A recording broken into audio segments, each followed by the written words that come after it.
একটা ছবি আমি করেছি যেটা রিলিজ হওয়ার সম্ভাবনা দেখা দিয়েছিল, তারপরে সেটা হলো না, কাল্পনিক বলে একটা ছবি। কাল্পনিক আমি দেখেছি। হ্যাঁ, তুমি দেখেছো আমি জানি। তো সেই কারণ তোমার মানে ফিল্মওয়ালা ওতপ্রোতভাবে জড়িয়ে ছবিটার সঙ্গে।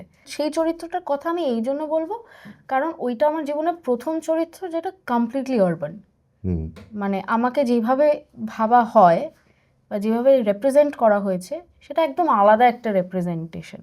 ওইটা একটা একটা সাংবাদিকের চরিত্র, এক ভীষণই আরবান, ভীষণ অন্যরকমের একটা চরিত্র। আমি বলবো না, আমি ঠিক জানি না, এটা আমিও নিজেও সেটা অ্যাকচুয়ালি সাবজেক্টিভ হতে হতে যেটা হয় আমি নিজে একটু ভয় পাই অ্যাসেস করতে, আমি কি ঠিক অ্যাসেস করছি, আমি কি সত্যি যেটা ভাবছি করেছি যেরকম সেটা কি তাই।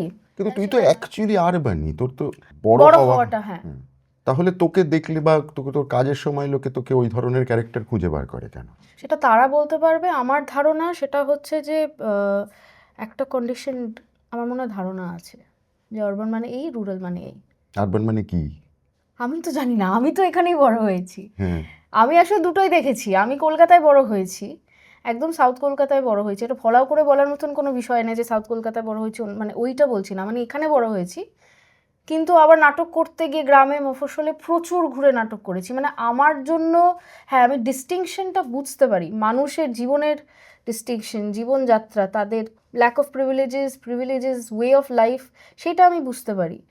কিন্তু মানে আমি ওইটা আমার আমার মাথার মধ্যে ওটা এত ছোট বয়স থেকে, মানে 16-17 বছর বয়স থেকে ওটা পাল্টাতে শুরু হয়েছে, যবে থেকে আমি নাটকটা করা শুরু করেছি। তো আমার কাছে ওইটা মাথায় অত এফেক্ট করে না যে আরবান মানে আমি এইটাই ধরবো আর রুরাল মানে এইটাই আমি ধরবো। I don't know, I have a feeling that there is a type. আমার মনে হয় একটা কন্ডিশন টাইপ আছে মানুষের মাথায়, যে মেঠো মানে এরকম, এবং তাদের মনে হয় যে আমাকে হয়তো মেঠো দেখতে, মানে মেঠো মানুষরা এরকম দেখতে হয়, আরবান মানুষরা এরকম দেখতে হয়। কিন্তু আমি তো এখানকারই, তো আমার মনে হয় সেইখান থেকে